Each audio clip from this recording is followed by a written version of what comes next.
ನಾಪಕ್ಲು ಸಮೀಪದ ನೆಲಜಿ ಗ್ರಾಮದ ಇಗುತ್ತಪ್ಪ ದೇವಸ್ಥಾನದ ವಾರ್ಷಿಕ ಭಕ್ತ ಸಮಾರಾಧನೆ ಉತ್ಸವ ಮತ್ತು ನೂತನವಾಗಿ ನಿರ್ಮಾಣಗೊಂಡ ಪೌಳಿಯ ಉದ್ಘಾಟನೆ ಗುರುವಾರ ನಡೆಯಿತು. ಭಕ್ತ ಸಮಾರಾಧನೆ ಉತ್ಸವದ ಅಂಗವಾಗಿ ಅಂದು ತುಲಾಭಾರ ಸೇವೆ, ವಿವಿಧ ಪೂಜಾ ವಿಧಿವಿಧಾನಗಳು, ದೇವರ ನೃತ್ಯ ಬಲಿ ಮತ್ತು ಅನ್ನ ಸಂತರ್ಪಣೆ ನೆರವೇರಿತು. ದೇವಸ್ಥಾನದಲ್ಲಿ ನೂತನವಾಗಿ ನಿರ್ಮಾಣಗೊಂಡಿರುವ ಪೌಳಿಯ ಉದ್ಘಾಟನಾ ಕಾರ್ಯಕ್ರಮದ ನಿಮಿತ್ತ ಹಲವು ಪೂಜಾ ಕೈಂಕರ್ಯಗಳು ನೆರವೇರಿದವು. ದೇವಾಲಯದಲ್ಲಿ ಬೆಳಿಗ್ಗೆ ಅಭಿಷೇಕ, ಬಳಿಕ ಗಣಪತಿ ಹೋಮ, ರುದ್ರ ಮಹಾಯಾಗ, ತುಲಾಭಾರ ಸೇವೆ, ವಾರ್ಷಿಕ ಭಕ್ತ ಸಮಾರಾಧನೆ, ಮಹಾಪೂಜೆ, ತೀರ್ಥಪ್ರಸಾದ ವಿತರಣೆ, ಅನ್ನ ಸಂತರ್ಪಣೆ, ನಂತರ ದೇವರ ನೃತ್ಯ ಬಲಿಯಿಂದ ಭಕ್ತರು ಭಯಭಕ್ತಿಯಿಂದ ವೀಕ್ಷಿಸಿದರು.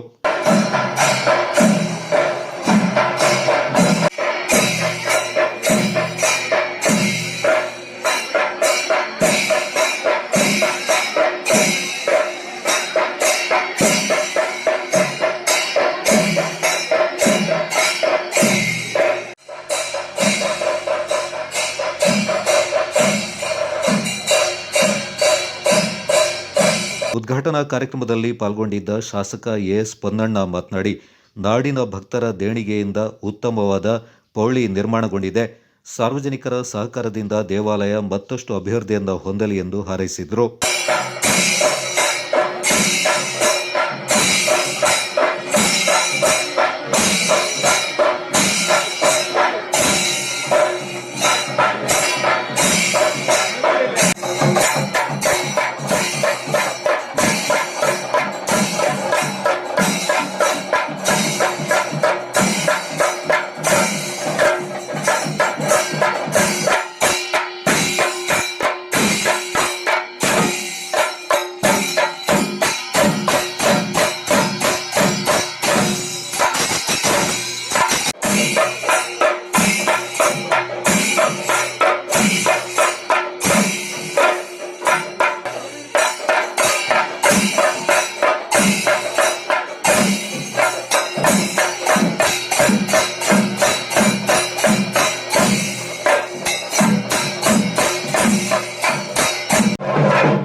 ಈಗ ನಿರ್ಮಾಣ ಮಾಡಿದ್ವಿ ನಂಗಡ ಒತ್ತಿಗೆದ ಖುಷಿಲಿ ಕಲ್ಚರ್ಲಿ ಕೈಂಜಪುರಿ ನಂಗೆ ಬಪ್ಪಗಾಲ ಅಕ್ಕ ಪ್ರಾರಂಭ ಆಯ್ತು ಕೆಲಸ ಅದನ್ನು ನೋಟೋಕೆ ಇದು ಬಾರಿ ಅವ್ರ ಶ್ರಮೆ ಉಳ್ಳಂಥ ಒಂದು ಕಾರ್ಬಾರ ಬರೀ ಹಾಡು ನನ್ನ ಎಲ್ಲ ಕೂಡ ಪ್ರಾರ್ಥನೆ ಮಾಡಿಸಿ ಆ ದೇವರ ಆಶೀರ್ವಾದ ಇಲ್ಲಿ ಭಾರಿ ಛಾಯೊಡೆ ಇವರು ಕೋಳಿ ನಿರ್ಮಾಣ ಆಯಿತು. ನಿಮ್ಗೆಲ್ಲರಿಗೂ ಕೂಡ ಅಭಿನಂದನೆಯನ್ನು ಸಲ್ಲಿಸ್ತೀವಿ.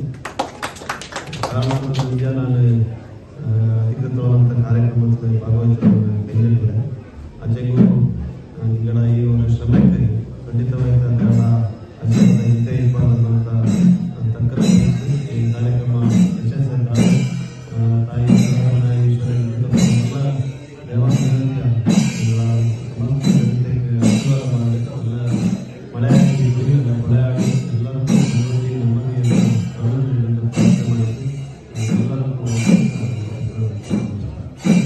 ಕಾರ್ಯಕ್ರಮದಲ್ಲಿ ಭಕ್ತರು ಹಾಗೂ ದಾನಿಗಳು ಹೆಚ್ಚಿನ ಸಂಖ್ಯೆಯಲ್ಲಿ ಆಗಮಿಸಿ ಪೂಜಾ ಕೈಂಕರ್ಯಗಳಲ್ಲಿ ಪಾಲ್ಗೊಂಡು ದೇವರ ಅನುಗ್ರಹಕ್ಕೆ ಪಾತ್ರರಾದರು. ದೇವಸ್ಥಾನದ ತಕ್ಕ ಮುಖ್ಯಸ್ಥರು, ಆಡಳಿತ ಮಂಡಳಿ ಪದಾಧಿಕಾರಿಗಳು, ಕರ್ನಾಟಕ ಸರ್ಕಾರದ chief electrical officer Theethira Roshan Appachu, ನಿವೃತ್ತ SP Chiyakapunda B Poovaiah, CNC ಸಂಘಟನೆಯ ಎನ್ಯು ನಾಚಪ್ಪ ಮತ್ತಿತರ ಪ್ರಮುಖರು ಪಾಲ್ಗೊಂಡಿದ್ದರು. ಭಕ್ತ ಬಾಂಧವಗಳ ಭಗವಂತ ಸಂಘ ಮಾಲಿಕೆ